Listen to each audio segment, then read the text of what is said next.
I am really excited to talk about poll workers today. Allison and I, my guest, are both poll workers in our local areas. And first, I'll let Allison introduce herself. She is one of my nearest and dearest friends. We have been content creator buddies for honestly probably a decade, but I will let her introduce herself. Hi, everyone. My name is Allison Gary, and I'm the woman behind Wardrobe Oxygen, which is a fashion and style advice blog, but there's also a coordinating Facebook page and group, Instagram, all of us influencers, we're everywhere that social media is. I have known Sarah. I think we became G-Chat friends back in 2006, maybe? Maybe. I'll always remember you introduced me to Ariana Grande before she was big.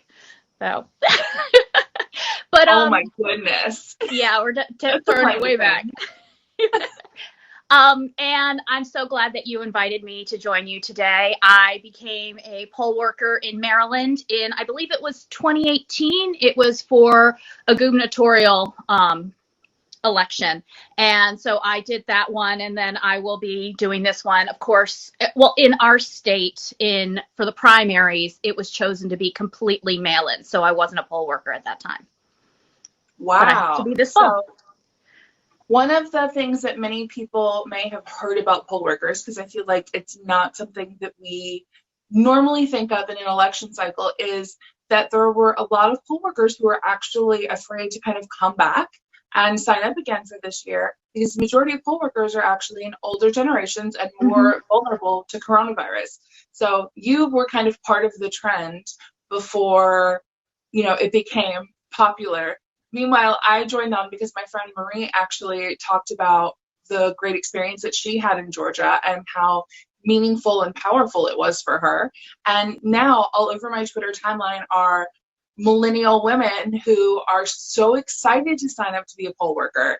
I found it via literally just Googling how to become a poll worker in my local area. And I frankly thought the position was volunteer, and I would do it for free, but there's a nominal kind of hourly fee. I think ours is like $11.43 or something. I think ours is around $300, but that you have to do the full day, the training, which is a half day. You have to go in the day before the election, and there's a couple hours of setup and preparation. And then you do the full day, which is a 12 to 18-hour day, depending on how things go. So if you do all those, you get paid for the full amount. Wow. So I have had like a 2-hour training. I literally have my poll worker training documents right here. And there is a very, very descriptive kind of sheet that talks about what to do the day before. Everything is very well organized. There are photos and tabs and color coordinated everything, so that really there's nothing left to question when you're setting up or even checking voters in, that kind of thing. Like, there are so many checks and balances, there are fail safes. And so speaking to that, I kind of want to touch on a few hot button issues that everyone is talking about this election season. Our local election commissioner actually informed us yesterday that she's not expecting any higher voter turnout. They think that we've had about 65%. I believe is the figure they gave us yesterday. So 65% of registered voters actually come and vote, and they're not expecting any higher number than that this year, which I thought was really interesting. Now, I think it's also interesting because we're in very different states. So, and I think one of the coolest things about being a poll worker really brought to light how drastically different every single state handles elections, handles ballots, handles the whole entire voting process, and the poll worker training process, and even what we're called, because I'm called an election judge in Maryland. Doesn't that sound fancy? You're fancy. It's just poll worker. And when I did my last, for the last election, I was a provisional judge. So I worked with the provisional votes, which I know are going to be a hot topic this election. So why don't we talk about the difference between, coming in person to voting, an absentee ballot, and a provisional ballot. Okay. All right. So yeah, you go ahead. No, you go ahead. Well, in my state, if you've registered to vote, you go to your polling place, you'll get notification ahead of time as to what your polling location is. You go in, you get in line, they ask you for your name. You don't need to show an ID unless it's a very specific circumstance, but really you don't need an ID in the state of Maryland. They'll ask you Wow. some questions to determine who you are. Like if your name is like Jane Smith and there's 20 Jane Smiths, they might ask you like your house number or your zip code or something or date of birth to confirm you are the correct person for that. So, and then you get your poll, you go into, the little area, fill out your ballot, bring it to the machine where another poll worker will be to submit it in, and you get your sticker and you're free to go. Now, So here in Arkansas, actually, our check-in process is a little different. Yeah. So one of the things that I have been told, the entire time I've been in poll worker training, and one of the things that has kind of given me pause is that because voting is a constitutional right, voters are not required to wear a mask to vote, even if there's a state mandate. Obviously, because voting is basically like a federal law, you cannot require someone to wear a mask to come to the polls. So we will be given face shields, N95 masks. There will be plexiglass, and we're kind of minimizing touch. But in the state of Arkansas, we recently passed a voter ID law. So you have to show ID. We have to verify that the photo on the ID looks like the photo, the person standing in front of us. We have to verify their address and their birth date. And there's like a computerized system. And then once we check them in and give them a ballot, we also have to mark their name on a separate piece of paper. Like we literally have to write down their name. And then they're sent off to the express voting machines. They are 6 feet apart this year and all kind of evenly spaced, and the directions of them are all changed around just so everyone is really free to not only vote in, privacy, but also socially distant. Mm-hmm. There is, again, someone who is at the machine when they leave to submit their ballot. The only place that we have hand sanitizer actually is on the way out for voters, because the hand sanitizer actually messes with the ballot, believe it or not. Crazy thing that I learned yesterday. And then they will not be given I voted stickers this year, which was something crazy and honestly like a little heartbreaking for me when I learned that.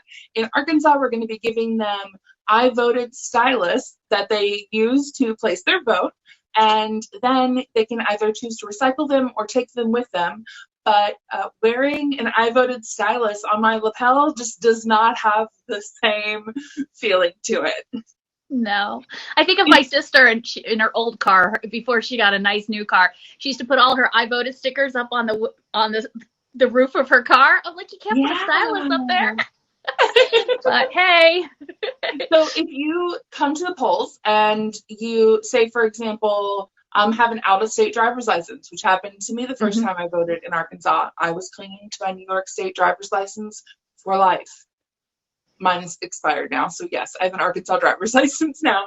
But there are a couple of reasons, like, if you can't find someone in the books, for example, they vote via a provisional ballot. Correct. And one of the things that I have heard from a lot of people, especially when I told them that I voted via provisional ballot last time, is that they felt like their votes weren't being counted when their ballot is provisional. And I received a letter from the county telling me that they did receive my provisional ballot and that it was counted in the election that I had to vote provisionally for.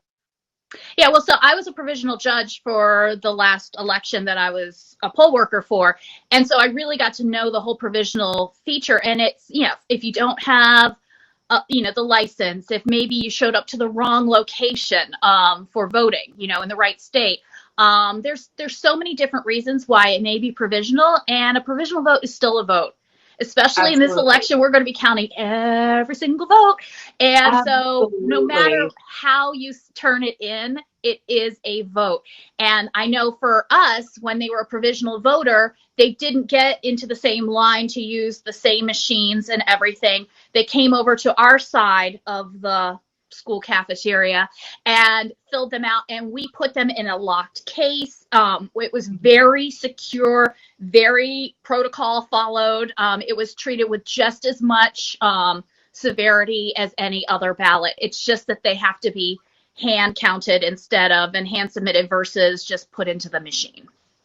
One of the things that I really appreciated learning during my poll worker training yesterday was that if someone comes to vote and they believe that they're registered to vote, and for any reason that we may not be able to check them in the process that we have been given as, we'll call it lowly poll workers. There's a supervisor, but just as normal poll workers, if we're not able to kind of check them in through that system and they end up going to the supervisor, they will be able to vote via a provisional ballot. Mm-hmm. No one will be denied the opportunity to vote, even if they come to the wrong polling location, even if they don't have an ID. It just means that their ballot is basically going to receive a human verification. It will go back to the election commission, and they will take a look, check the voter rolls. There's a bit of a different system than we have access to, and they will make sure that that person can vote and that their vote is counted, which I appreciate. Yes. It does go into a lockbox. I believe it was something akin to a safe when my ballot was taken and put into the secret provisional ballot bin. Ours is like a Kevlar bag that has a tiny little slot. You fit it perfectly in and it's locked. So yes. So then, talking about absentee ballots, and I think this is where people get really confused this year, because there are some states that have been voting absentee for years. It's nothing new. It's not a newfangled concept for the pandemic. And then there are people who have requested absentee ballots for the very first time, and we're all kind of figuring out what that means. In the state of Arkansas, you technically have to have a reason to request an absentee ballot, but in other states, you don't have to. What is it like where you are? I requested a mail-in ballot. So they're not even calling them absentee. They're calling them mail-in ballots. And you can just go to the state website. I mean, if you go to vote.org, you can get to whatever your state is very easily to check your registration and also to do these sorts of things. So for the state of Maryland, over a month ago, maybe 2 months ago, I applied for a mail-in ballot.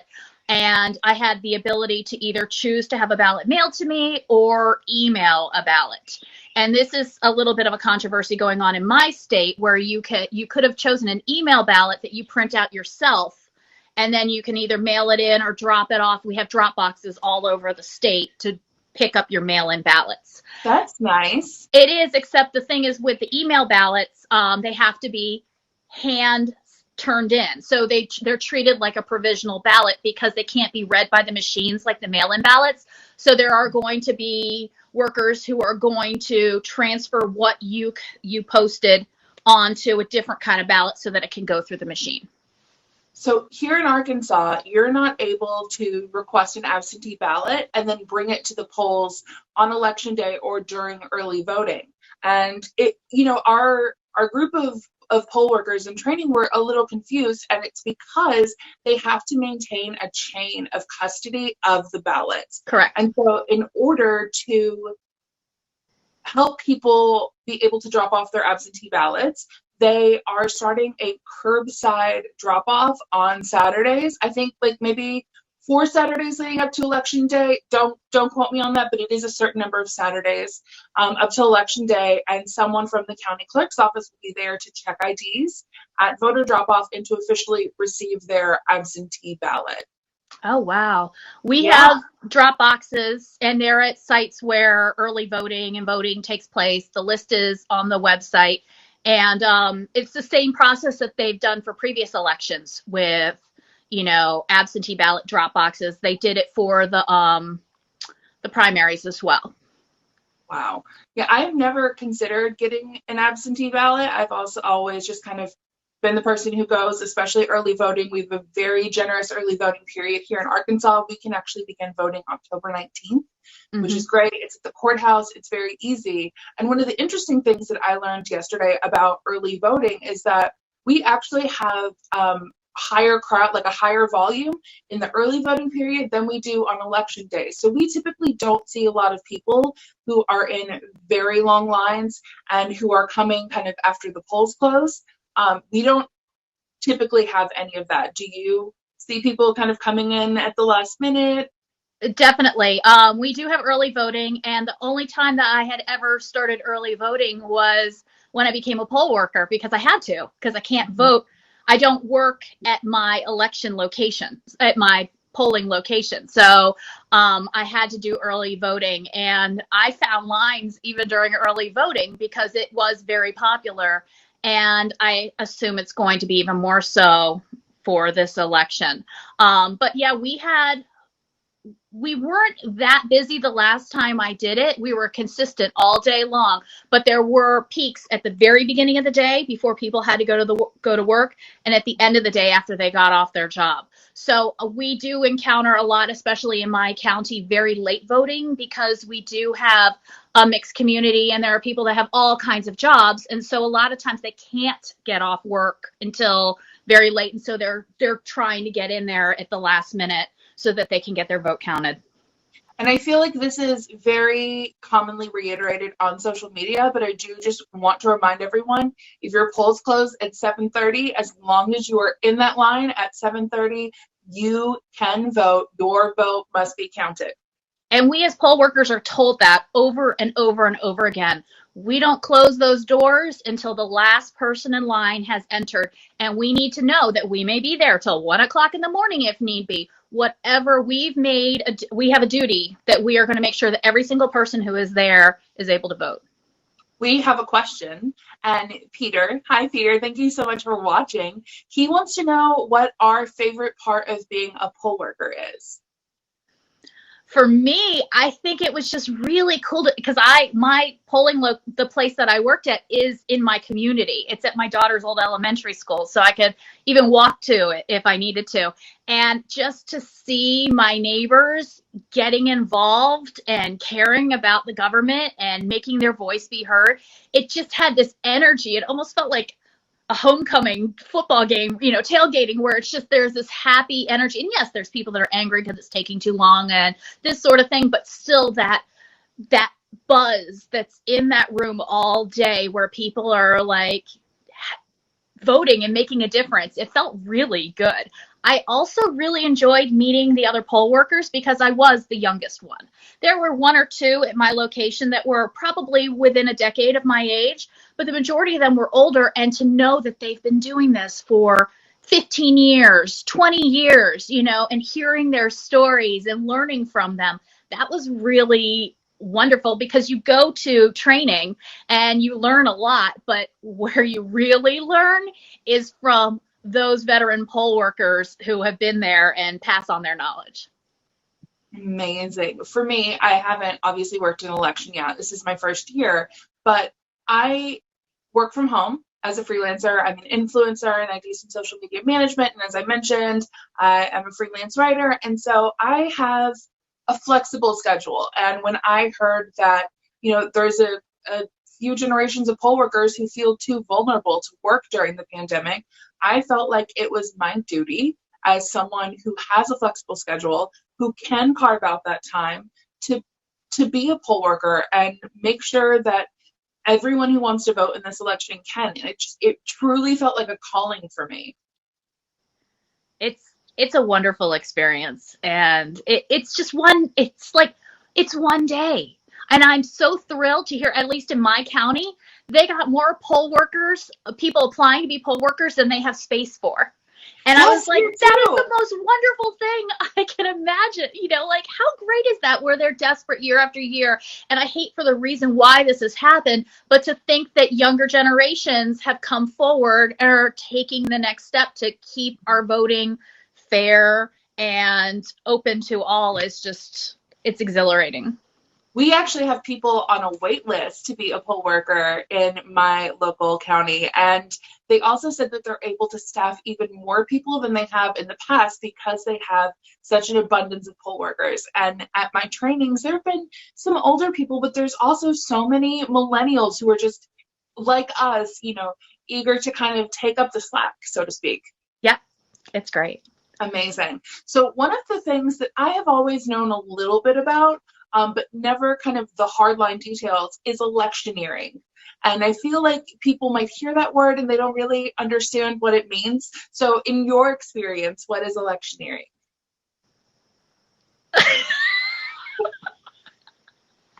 Do you want me? You go first. I'm not ready for that.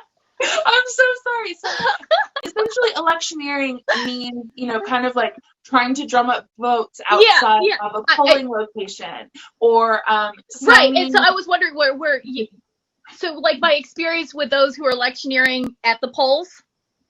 Yes. Okay. Our county is very specific about how many feet away they must be, and you're not supposed to wear political clothing when you come to vote, and you definitely can't as a poll worker. Like, you don't even wear red or blue. Like, you keep yourself as neutral as possible, and those who come to vote are supposed to. Those who come to vote don't. I mean, you see all kinds of clothing. I mean, I've even done it too because I didn't realize that I wasn't supposed to.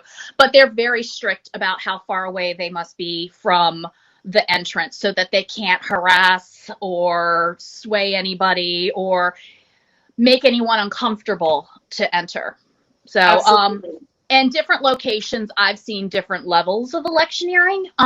In my county, I have, at least the locations that I've visited and I've worked at, I haven't seen it to be too rabid, but I don't know what's going to happen for this election. I think there are a couple of visual indicators that kind of might, let someone know how someone feels one way or another. In 2016, I wore a pantsuit to vote like so many other women did. So I feel like that was a subtle kind of indication of, who I was voting for. But this year, especially because you don't have to wear masks to vote, I feel like the people who are not required to wear masks will take advantage of that rule and be very purposeful in not wearing a mask. I'm trying to be as but you're right in that just something as simple as a mask, choosing to wear it or not, is showing some of your political beliefs. So because that is something that we're all encountering, and we know that different politicians have different opinions on mask wearing policy. Absolutely. And electioneering also applies to, wearing a campaign t-shirt, a campaign hat, and it doesn't even include, it goes further than like wearing the candidate's name. You also can't wear their slogan. So Make America Great Again hats, you are legally not allowed to wear those at the polls. But as we were told yesterday during poll worker training, you ask them to take it off or cover it up. And, there are kind of two camps about it. People might be like, why? And then you explain to them, electioneering, or, someone tries to escalate the situation and we are just told to go ahead, check them in, allow them to vote. But electioneering is actually a punishable offense. So we can put an indicator on that paper where we write their name that they were, electioneering, maybe causing a little bit of a fuss, refusing to remove their hat or cover up their shirt or something like that. We didn't discuss it this time when I did the training, because I did my training at the beginning of March. So I didn't get so you have to renew for every single election cycle. So you don't get just one poll worker training and then you're good for the rest of your life. You constantly have to go back and get more training so that it's fresh in your mind, and then also what new changes were. And from what I can recall, you tell people, like, if they're wearing something like a hat that is easily removable, you ask them to please do it, and you explain the reason why. If anybody gets combative, of course we can ask them to leave. But in general, we kind of were told that, we can make a fuss, but is the fuss going to affect everyone else voting? Is it going to make you kind of have to have that concept of, like, is this truly going to improve the situation for all those in the room, or is it going to make it worse? So, and I'm really nervous to see how it goes this time, because there are very strong opinions about this election. Yes, absolutely. And another law that we discussed yesterday was concealed carry. Here in the state of Arkansas, you can conceal carry, you can walk around with your guns. Everybody loves guns here. It's that kind of spirit. And we asked if guns are allowed at the polls.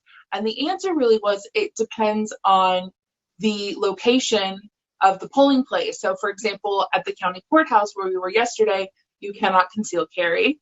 Most churches that are also a polling location, they don't allow guns inside. What are Maryland's laws about guns and concealed carry?